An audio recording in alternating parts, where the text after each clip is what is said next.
창세기 49장 29절부터 50장 14절입니다. 그가 그들에게 명하여 이르되 내가 내 조상 에들에게로 돌아가리니 나를 햇사람 에브론의 밭에 있는 굴에 우리 선조와 함께 장사하라. 이 굴은 가나안 땅 마므레 앞 막벨라 밭에 있는 것이라. 아브라함이 햇사람 에브론에게서 밭과 함께 사서 그의 매장지를 삼았으므로 아브라함과 그의 아내 사라가 거기 장사되었고 이삭과 그의 아내 리브가도 거기 장사되었으며 나도 레아를 그곳에 장사하였노라. 이 밭과 거기 있는 굴은 햇사람에게서 산 것이니라. 야곱이 아들에게 명하기를 마치고 그 발을 침상에 모으고 숨을 거두니 그의 백성에게로 돌아갔더라.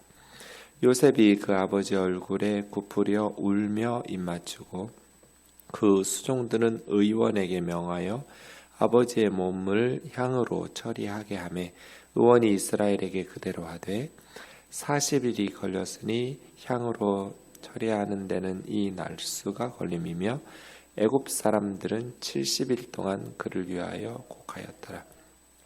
곡하는 기한이 지남에 요셉이 바로의 궁에 말하여 이르되 내가 너희에게 은혜를 입었으면 원하건대 바로의 귀에 아뢰기를 우리 아버지가 나로 맹세하게 하여 이르되 내가 죽거든 가나안 땅에 내가 파놓은 묘실에 나를 장사하라 하였다니 나로 올라가서 아버지를 장사하게 하소서. 내가 다시 오리이다 하라 하였더니 바로가 이르되 그가 내게 시킨 맹세대로 올라가서 내 아버지를 장사하라. 요셉이 자기 아버지를 장사로 올라가니 바로의 모든 신하와 바로 궁의 원로들과 애굽 땅의 모든 원로와 요셉의 온 집과 그의 형제들과 그의 아버지의 집이 그와 함께 올라가고 그들의 어린 아이들과 양떼와 소떼만 고센 땅에 남겼으며 그들이 요단강 건너편 아닷 타장 마당에 이르러 거기서 크게 울고 애통하며 요셉이 아버지를 위하여 7일 동안 애곡하였더니 그 땅 거민 가나안 백성들이 아닷 마당의 고통을 보고 이는 애굽 사람의 큰 애통이라 하였으므로 그 땅 이름을 아벨 미스라임이라 하였으니 곧 요단강 건너편이라. 야곱의 아들들이 아버지가 그들에게 명령한 대로 그를 위해 따라 행하여 그를 가나안 땅으로 메어다가 마므레 앞 막벨라 밭굴에 장사하였으니 이는 아브라함이 해쪽 속 에브론에게 밭과 함께 사서 매장지를 삼은 곳이더라. 같이요. 요셉이 아버지를 장사한 후에 자기 형제와 호상꾼과 함께 애굽으로 돌아왔더라. 야곱이 12 아들에게 축복을 마치고 숨을 거두었습니다. 야곱은 참 죽기 직전까지 자신의 사명을 감당하고 나서 죽은 것이죠. 모세도 그랬었는데 참 끝까지 하나님이 주신 그 영적인 힘을 잃지 않고 자녀들의 미래를 예언하면서 축복하고 죽었다라는 것이 놀랍습니다. 그가 그들에게 명하여 이르되 내가 내 조상들에게로 돌아가리니 47장에서 요셉에게 개인적으로 맹세시키면서 자기가 죽거든 애굽에 장례식 치르지 말고 가나안 땅에 묻어달라는 맹세를 시킨 적이 있습니다. 여기 다시 두 번째로 이제는 모든 자녀들에게 공식적으로 애굽에서가 아니라 가나안 땅에서 장례식을 치를 것을 명령하고 있습니다. 내가 묻힐 곳은 애굽이 아니라 하나님께서 약속하신 땅, 우리 조상들이 묻힌 가나안이라는 약속의 땅이라는 것을 가르쳐주고 있습니다.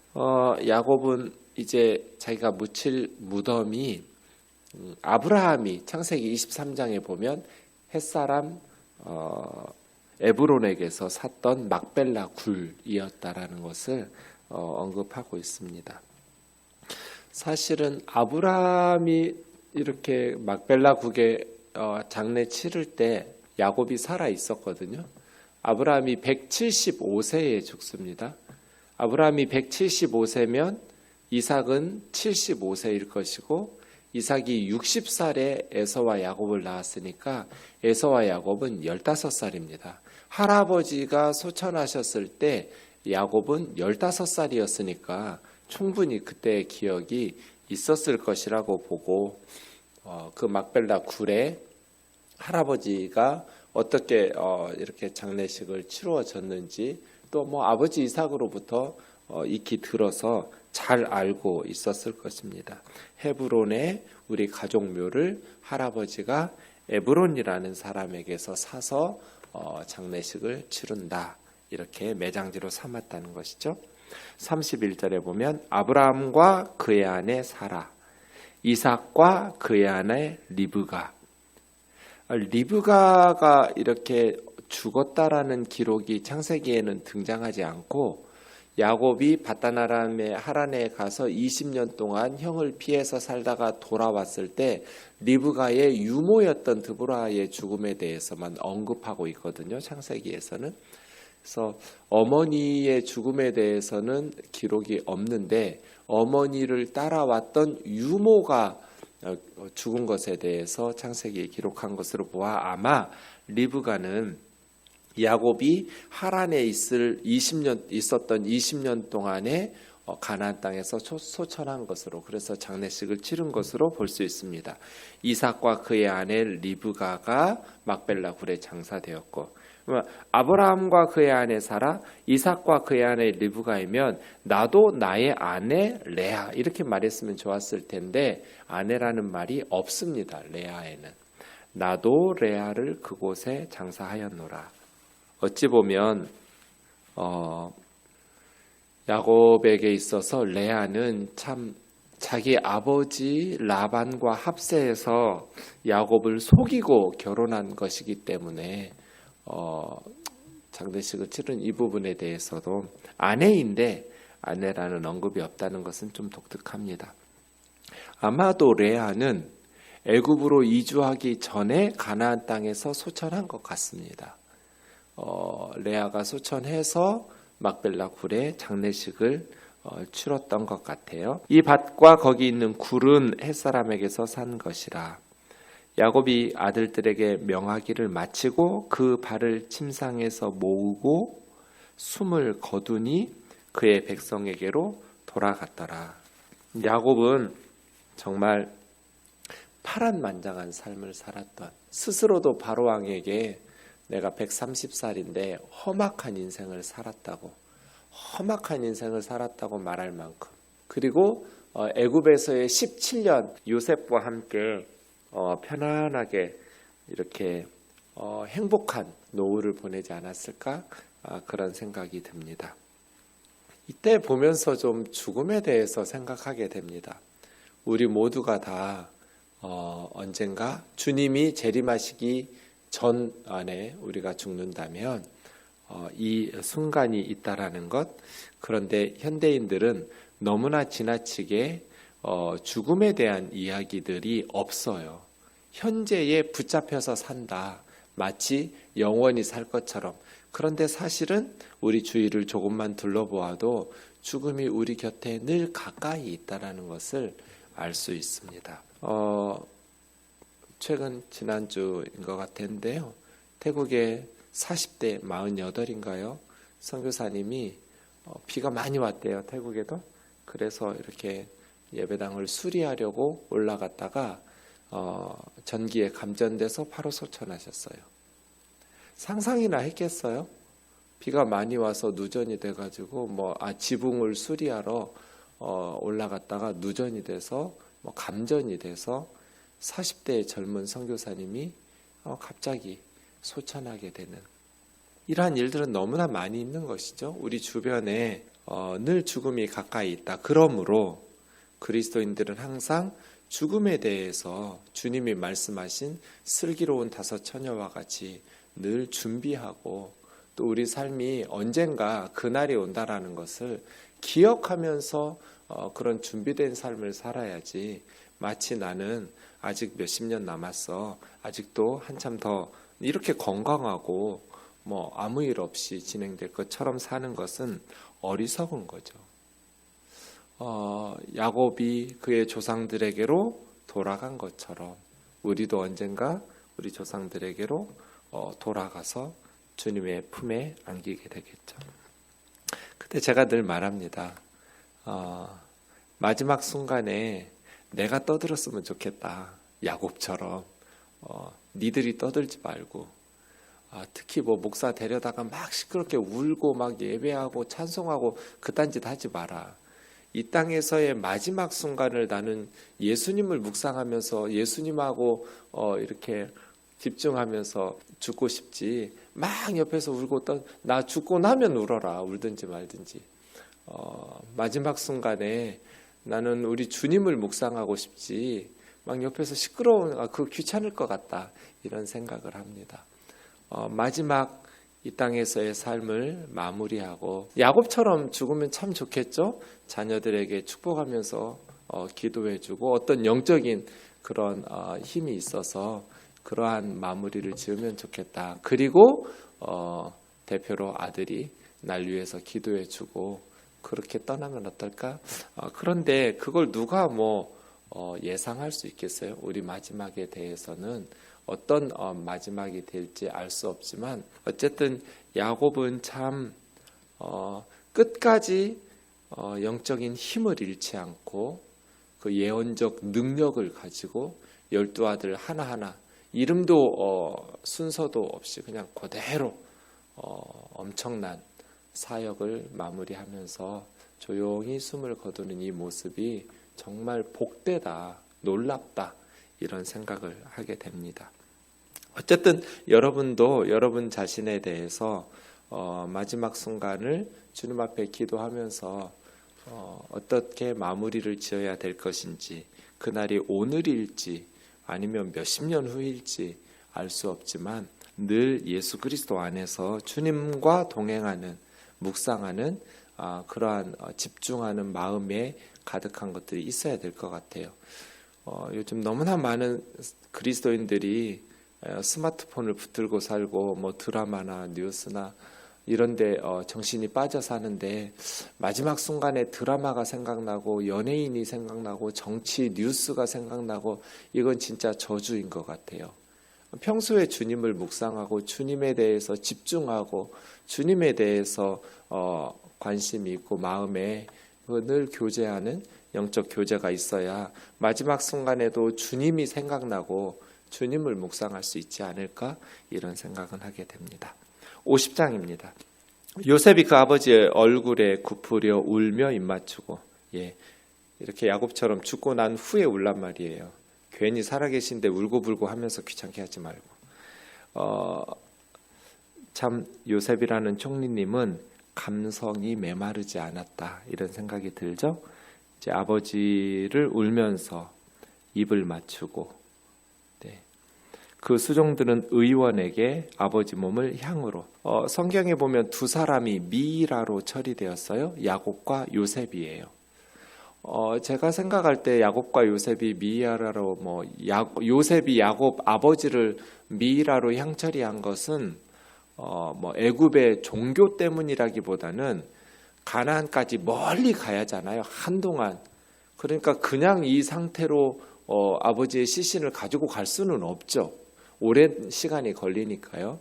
종교적인 애굽의 종교라기보다는 아버지를 향으로 이제 방부 처리하는, 그거 하는데 40일이 걸렸어요. 미이라로 만드는데 코를 통해서 골수를 다 뽑아내고 배를 갈라서 내장을 다 끄집어내고 그 안에 방부 처리하고 또 이렇게 시신을 이렇게 향품 처리하면서 이런 게 한 40일 걸렸다고 그래요.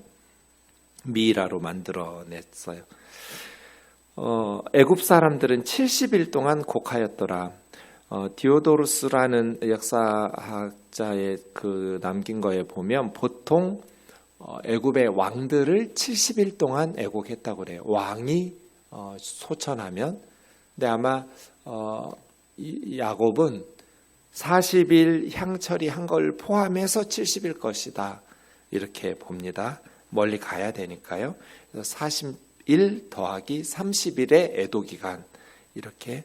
모세와 아론도 30일 죽고 나서 애도기간이 있었거든요. 민수기에 보면. 이러한 상황. 그러니까 굉장히 성대하게 장례식에도 기간을 지난 것이죠. 곡하는 기간이 지남에 요셉이 이제 바로에게 허락을 맡아야죠. 총리직을 한동안 수행할 수 없고 많은 장례 행렬이 외국까지 다녀와야 되니까요. 바로에게 이렇게 허락을 구하는데 자기는 상중이니까 부정한 상태예요. 그래서 왕에게 직접 아련하지 못하고 사람을 시켜서 이야기를 전합니다. 우리 아버지가 나에게 맹세를 시켰습니다. 내가 죽으면 가나안 땅에 내가 파놓은 묘실, 바로에게 자세하게 막벨라 굴 샀다 어쨌다 이런 말 할 필요는 없잖아요. 파놓았다라기보다는 준비해 놓은, 우리 아버지가 준비해 놓은 묘실이 있습니다. 가나안 땅에. 꼭 거기다가 장례식 치르라고 저에게 아버지가 명령으로 유언을 남겼습니다.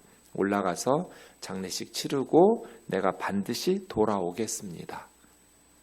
그랬더니 바로가 그가 너에게 시킨 맹세대로 올라가서 내 아버지를 장사하라.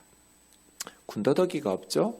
의구심이나 어떤 조건도 없어요. 토를 달지 않고 굉장히 정중하게 허락해주는. 그래서 우리 그리스도인들이 믿지 않는 세상 사람들의 신뢰를 받아야 돼요. 오늘날 한국교회의 위기는 예수님 믿는 사람들이 세상 사람들로부터 신뢰를 받지 못한다는 거예요. 예수 믿는다 하면 그냥 인정을 받아야 돼요. 정직한 사람이야, 성실한 사람이야, 거짓 없는 사람이야. 이렇게 신뢰를 받지 못하고 예수 믿는 특히 목회자들이 교회가 신뢰를 받지 못하면 어떻게 전도가 되고 어떻게 세상에서 교회가 소금과 빛의 역할을 감당할 수 있겠어요? 요셉처럼 믿지 않는 상사에게 또 믿지 않는 세상 사람들에게 신뢰를 받을 수 있도록 우리가 살아야겠죠? 요셉이 아버지 장사하러 올라가는데 관료들, 신하와 원로들과 땅의 모든 원로, 그 다음에 가족들, 애굽의 온 집과 형제들, 아버지 집에 함께 올라가고 어린아이들, 어머니들도 남아 있었겠죠. 어린아이들만 두었을 리는 없고요. 양떼와 소떼가 남고, 이거는 이제 그냥 남았다라기보다는 반드시 요셉이 애굽으로 돌아오겠다라는 사인이죠. 자녀들 다 놓고 갔다라는 것은. 그다음에 세 번째, 병거와 기병, 관료들, 가족들, 군인들이 함께 간 것이죠. 심히 그때가 컸습니다.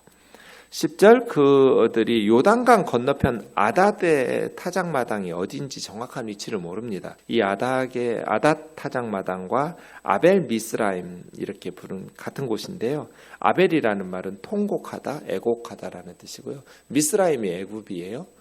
제가 왜 미스라임을 애굽, 이집트로 바뀌었는지 발음의 변화 과정을 알 수가 없다고 말씀드렸는데, 어쨌든 애굽이 미스라임이어서 아벨 미스라임은 애굽의 통곡, 그런 뜻이겠죠.